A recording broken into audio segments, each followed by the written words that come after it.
So I'm Sacha Sadan, and I'm the new Director of ESG at the FCA. But it's not about me, it's about my great panellists. And I've got Mike Eakins, the CIO at Phoenix, and Toby Belsom, Director of Investment Practices at the PRI. So let's crack on, because I think this is such a big topic. Mike, first of all, what do you mean in your role with engagement? Because it does mean a lot of things to a lot of people, and Anne sort of said that at the beginning. Yeah, thanks a lot, Sacha. So, I'm the CIO of the Phoenix Group. We're the UK's largest long-term savings and retirement provider. We've got about £300 billion of assets that we look after on behalf of over 13 million policyholders. And the whole engagement is really, really important to how we manage those assets.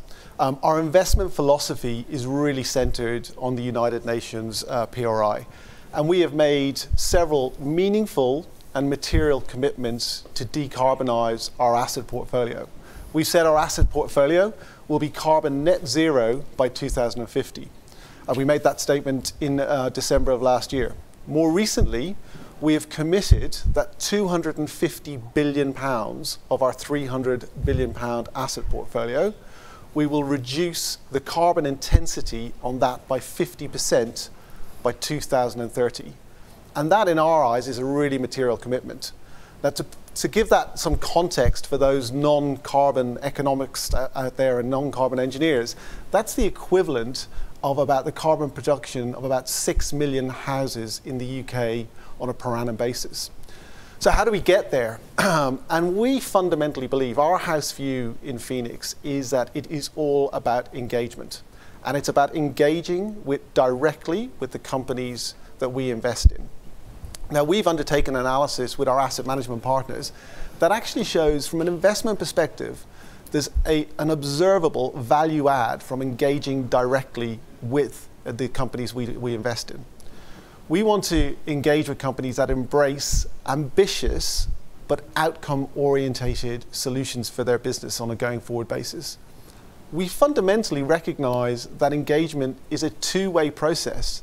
And really, to move the dial on decarbonisation, we really need good to excellent quality engagement.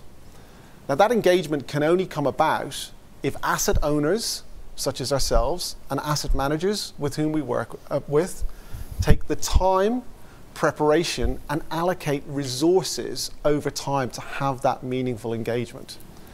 And that engagement is, we don't believe in counting the quality of that engagement by the number of meetings that we or our asset managers have with the companies we invest in. We really fundamentally believe it should be focused around outcomes as opposed to just the number of meetings. How we're going to go about doing that is engaging with the companies we invest in through our asset managers. We recognize there's still some significant work that's required, not least in the area of data quality, where there has been some significant improvements in recent months and in recent years, particularly around Scope 1 and Scope 2. We do believe a lot of work needs to be done in terms of Scope 3 emissions, and that's really where we're focusing our attentions at the moment. We also take the view, as it relates to the data that we need to make the right decisions on our asset portfolio, that just simply taking a snapshot of the world and the companies we invest in today is not appropriate just in isolation. We also need to have a forward-looking view of the data in order to make the right investment outcome.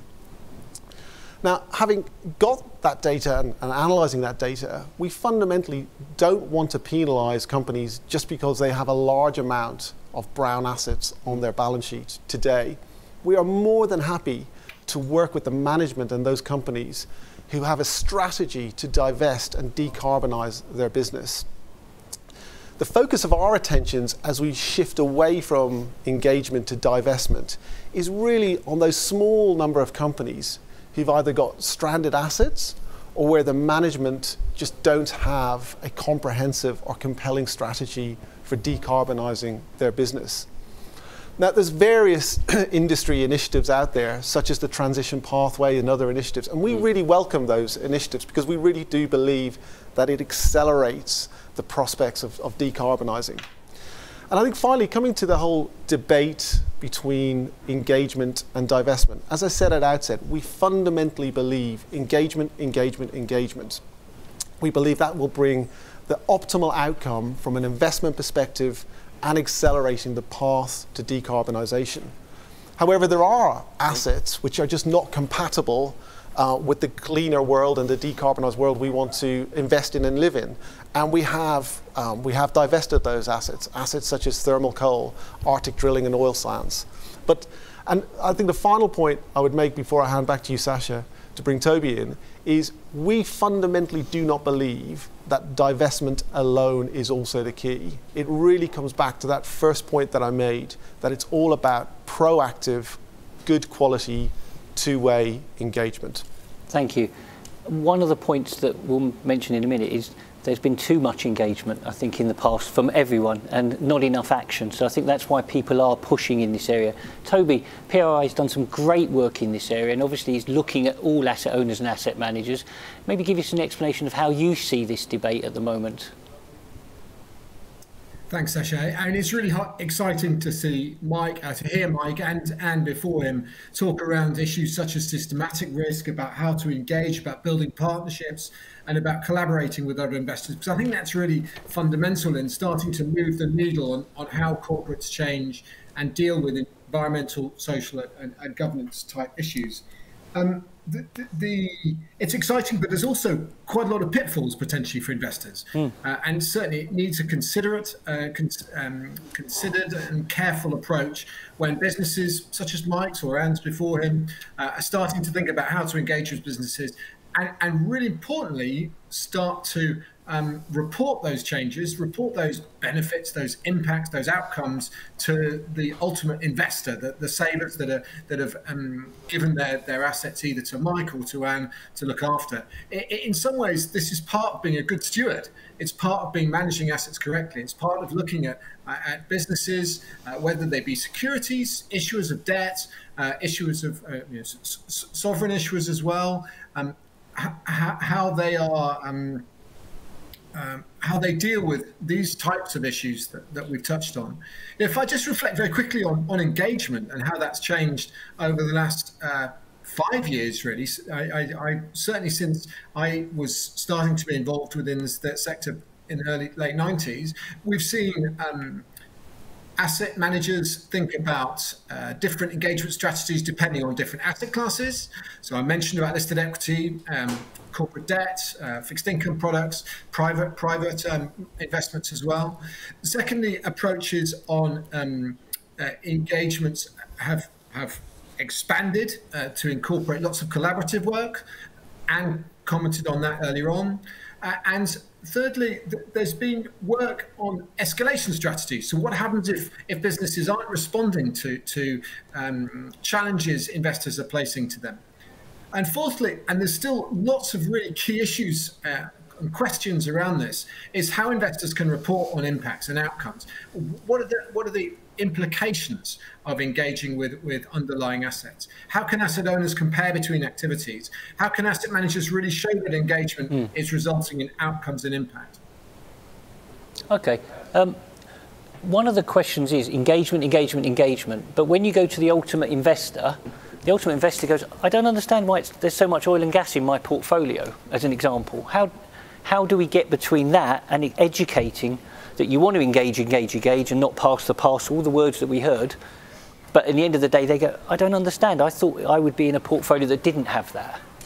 Absolutely, great question. And look, the way in which we do that is we don't just engage with the companies that we invest in, we also engage with our customers. And I think you ask a really valid point there, Sacha, about how do we get this widespread buy-in to decarbonisation. And the way in which we think about our engagement for our key stakeholders is really, we've got 5 key stakeholders. We've got our over 13 million customers, we've got our shareholders, we've got our regulators, we've got our colleagues, and we've got society at large.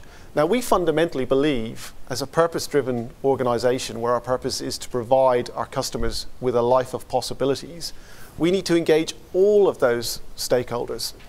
And the way in which we do that is by demonstrating the value of divesting from legacy assets and reinvesting in new assets. And some of the most exciting asset allocations and investments that we have made this year have really been centered around the move to sustainable investments and decarbonisation. And we can really get certainly our customers, our colleagues and society really excited about that, particularly when we start investing in assets where we link the performance of the asset and the interest rate that we charge companies if we're lending to them to, to how they've developed their own sustainable. So earlier this year, we lent to a real estate company. A company's got a suite of offices in the northwest of England. And this was one of the first sustainable linked investment notes, where we said to the owner of that company, if you put more electric vehicle charging points in your car park for where your staff come to park, and if you encourage the use of cycling to work by putting bike places for people to put their bikes and putting showers, we will reduce the interest rate that we charge you. And it's those type of innovations which are done on a marginal basis, but actually have real impact. And I think the final thing I'd say there is, we don't just want to engage with the companies that we've invested in today. We also want to engage proactively with the companies we will and may invest in the future. We think that's really, really important. Engagement is not just about the 300 billion of assets that we have on our balance sheet to date. It's about the assets that we want to invest in next year and the next 5 years and the next 10 years. And the only way we can do that is by, again, proactive engagement with companies with whom we will invest in. Okay, I think, and Toby, just briefly on PRI and the ratings, how are you using that in terms of looking at people's engagement strategies? Because I think everyone, all 1,400 or even more of your signatories say that they engage, but we're trying to work out how much engagement, and then when do we divest and how do we then do that? So tell us how you're seeing it at the PRI. I think that the investors clearly have a range of different tools at their disposals. Mike's referred to one there in terms of interest rate linked to KPIs and sustainability performance. Interesting, exciting new venture, and we'll watch to see how those types of developments kind of develop and grow over time. It's the ultimate investor's concern, though, is really about, well, what's the outcome of that process, that practice that the likes of Mike and the others within the investment community have introduced. And it comes back to that real importance about investors being transparent about the practices and processes they put in place and the results of those processes and practices. So how does those types of initiatives impact on the footprint of the investments there or the portfolio that they're involved in? That's why the really primary concern of asset managers needs to be about reporting their outcomes and reporting those in a transparent way that is open and clear to ultimate investors. Okay. One of the things you talked about reporting. I mean, one of the things that's really important going forward is what things do we need to do more of? Instead of what we're doing already, and we're doing some great stuff, and lots of people are, but we're at COP. We know we've got more to do. We know that net zero is not as easy to do as people say. So give us, from you, Mike, a quick one of what you would like to see more of. And you can also blame the regulator as well and stuff like that, and just how we can do more. Not at all. I mean, look, what we would say to the policymakers who are a few hundred metres from us here debating the outcome of COP is really twofold. One is incentivise financial services and incentivize companies to decarbonize their portfolios and their businesses quicker than is already assumed. And the only way we can do that, again, it comes back to this word engagement. We would, we've invested close to £2 billion in private market assets this year to meet our liabilities. And we're a pretty simple business. We invest our assets in a manner which meets our liabilities to our customers. Now, a significant part of that 2 billion that we've invested in private markets is actually being invested in infrastructure. And some of it has been invested in clean infrastructure.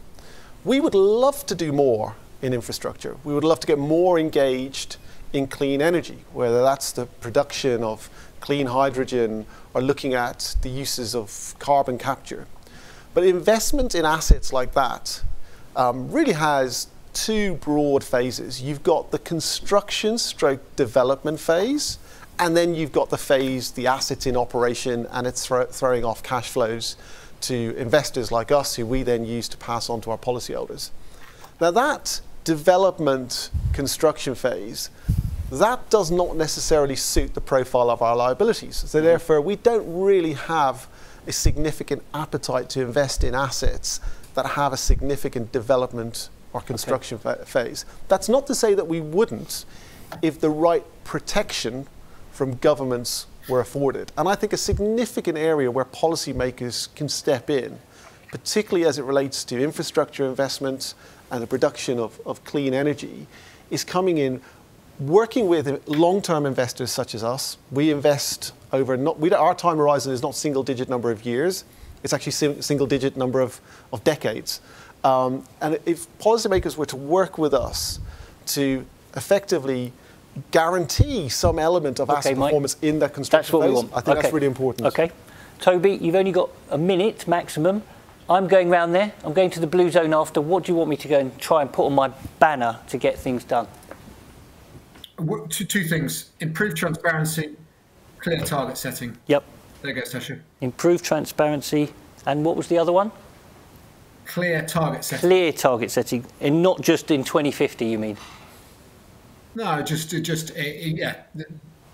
Clear meaning a target set in 2050 is, there needs to be some earlier ones than that, I think. Okay, wonderful. Thank you very much to the panel. Thank you very much. Thank you very much.